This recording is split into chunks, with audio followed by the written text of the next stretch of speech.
So when I'm stuck in a rut with my faith, how on earth do I get out of it? Let's talk about it. This is Bite Size Theology.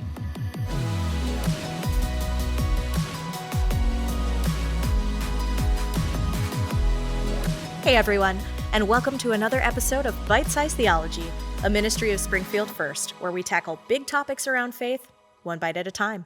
I'm your host, Allison Means, and today I'm joined by Justin Snyder, and we're talking about spiritual practices and how to revive them when you feel like you're in a rut. In a rut. And we all find ourselves there. Oh my gosh, at yes. times. Yeah. Even the church staff, even the pastors, like it happens to everybody. In fact, I think as a pastor, it's almost more, the stakes are a little bit higher, but you also just have to stay within that rhythm of kind of having your cup filled so that you can share it with others. And so whether it's falling into ruts or just not kind of feeling it, and we sometimes use that language. This is a topic that is close to my heart because I'm often thinking about it. So, but yeah. I think that's a really helpful and really relevant thing because like we've all been there. Yeah. I know it's happened to me plenty of times where I'm like, I'm reading my Bible. I don't feel like I've grown. I don't feel like I have anything insightful to say about it, but God, I'm going to pray, but I don't know. Here we go. Right. Yeah. This starts to sometimes feel kind of rote. Yep. And like you're just kind of doing the thing to do the thing. Yeah. Yeah. And so I just want to, if anybody's feeling that right now, I just want to encourage them first off, because it can feel kind of scary even. It can feel just kind of dull and like we're wasting our time. And like just encourage them that they're not doing anything wrong. Right. That it happens to literally everybody. And also with the usual disclaimer that everybody's different. So what we're about to kind of reflect upon might not apply to absolutely everybody because God wired every person differently. So, but that said, here's what I would say today. Just three things that in preparation, if someone's feeling stuck, here are three things to consider. I would say pick one of these three. And there's kind of three different routes. All right. First route would be this. This would be for someone who would consider themselves a follower of Jesus and maybe has had some familiarity with the faith, maybe has been in the church for a while, but for whatever reason, they feel like they're in a dry season or just kind of stuck in a rut. This path would be about falling in love with the gospel again, falling in love with that story of God coming to us and healing us, rescuing us, saving us in Jesus. We say the gospel, there's many ways the Bibles reveal the gospel of this good news of Jesus. And there are many ways it comes into our lives and into our hearts. Yeah. But there is power when we just re-engage with the beauty of that story over and over again. And sometimes we're in a season where we, for whatever reason, maybe not forget it, but it's not as close to the heart as it's been in the past. Yeah. And so coming back to that and just remembering the good news of the gospel is really important. I think, Allison, you and I have both shared times where, whether it was in a worship setting or whether it was in a study, somehow something will happen and we are kind of brought back into the goodness of God. Yeah. You've talked about that in your life, I know. Absolutely. I think once you were out of town at a conference and in a worship setting and it just seemed like things kind of came alive or however you described it. Yeah, I talked about going to a worship conference and, it's a work conference. I'm there and I'm at workshops and I'm taking, very, very detailed notes because that's who I am as a person. And you get, head down, stuck in that. And then there was an evening where we had worship in the round and there was no screens with lyrics, no lights, no anything. Huh. Just people in a circle worshiping God together. Yeah. And it was really powerful. And I think the stripped downness of it, the simplicity of it was so powerful to me. And then I had this moment of realization where I said, this is like a preview of heaven. All these, it was thousands of people just worshiping, unabashedly. Yeah. it was really beautiful and it really struck me. Yeah. It's things like that. Now, for someone else, it could be sitting in poetry reading at a book group or whatever it is. God can use you. I'm a musician. Yeah. So that would be very powerful to me. If you're a scholar, maybe you come across an author that their work is just really striking to you. And you read a book of theirs or a passage that just speaks to you. Yeah.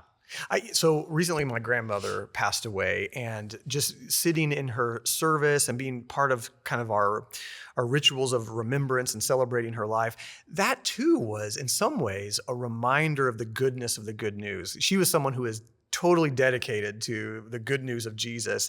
And so when we gathered after she passed away, it was more of a worshipful gathering of celebrating what God did in her life and what God is doing in all of our lives. But everyone experienced it in a little bit different way. And so that, again, that happens all the time when we come to a relationship with God. Yeah. And so that'd be the first path. Find a way to fall in love again or with the gospel, or to hear it again, to let it warm your heart in some way. All right. Path that was two. one. That was one. Path two.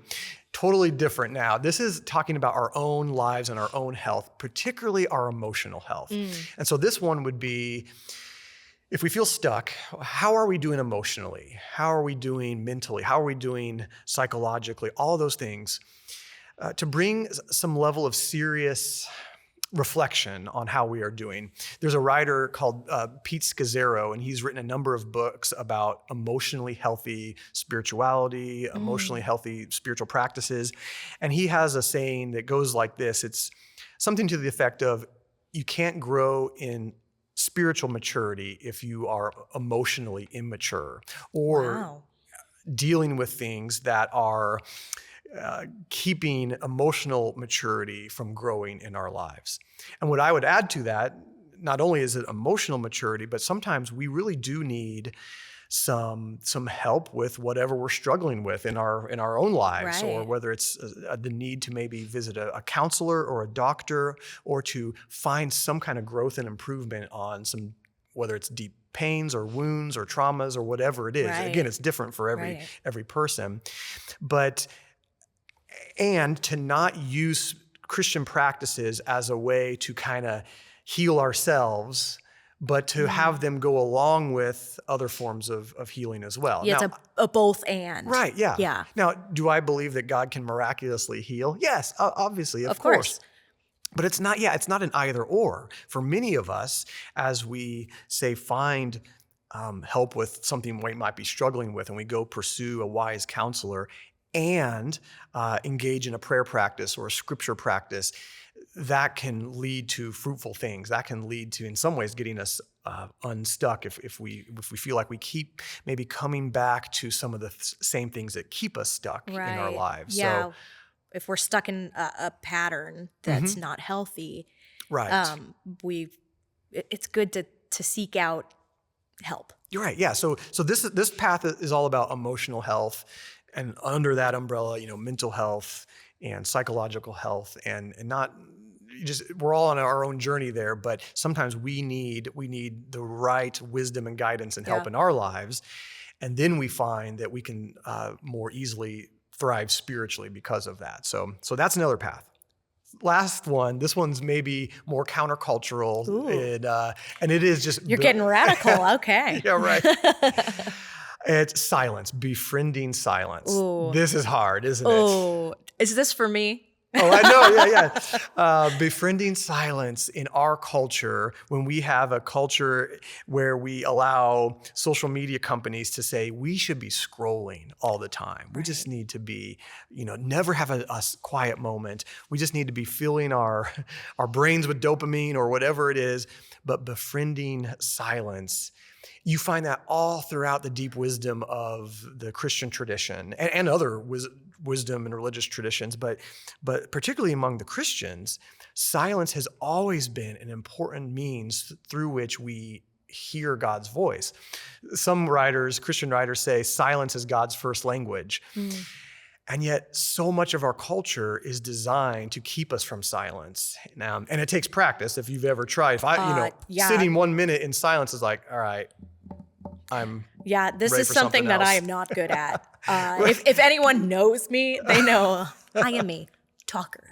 And that's fine. There's a place for that. Silence There's a place is hard for that. for me. But you know what? Because it's hard for me, it might be really good for me. Yeah, and particularly when you think of getting unstuck, and because it's so hard to do at times, but maybe it's something like that. So instead of adding more things, more practices, try this, do this, watch this video and learn how to get unstuck. What if it's another approach where maybe just finding a little bit more comfortability with silence and focusing in on what God's Spirit might be saying or bringing to your heart, or just listening and without an agenda, without saying, all right, God, I need clarity Tell me right the now on answers. my time frame. I think could be really, really helpful. And I think it's been helpful, but of course I need more practice in that. And I think probably a lot of us need more practice in that, just given the noisiness of our world today. It's a lot easier to fill your day and your mind with stuff and then not have to think about that those kind of hard things, or to just wait for God. Scripture tells us to wait upon the Lord. Yeah. That's hard. Right. Yes. And sometimes for those of us who need to be like in physical motion, taking a walk in silence is helpful, or doing other things that allow us to be silent before God, but might help that process if we're especially at first a little stir crazy, just sitting. But I would say start small.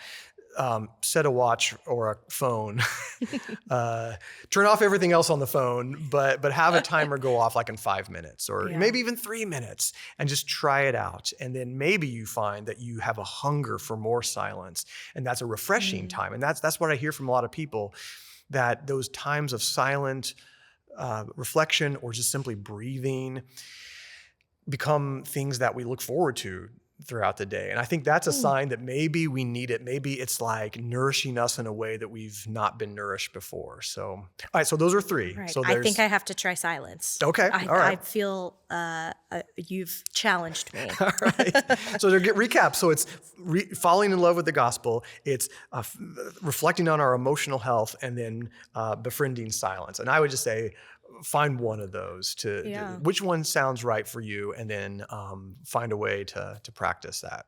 Man, good stuff. So. All right. Lots to think about. Apparently I have to try to be silent. Right, well, I'll join you and also try that as well. All right. Well, thank you for joining me today to talk about this stuff. And thank you all for joining us again for another episode of Bite Size Theology. Thanks for joining us for this episode of Bite Size Theology, where we take big ideas about faith and break them down one bite at a time. We hope today's conversation has helped you grow in your understanding and sparked new insights on your journey of faith. If you found this helpful, don't forget to subscribe, share, and leave us a review. And as always, if you have questions or you want to dive deeper into today's topic, feel free to reach out. We would love to hear from you. Until next time, keep seeking, keep questioning, and keep growing.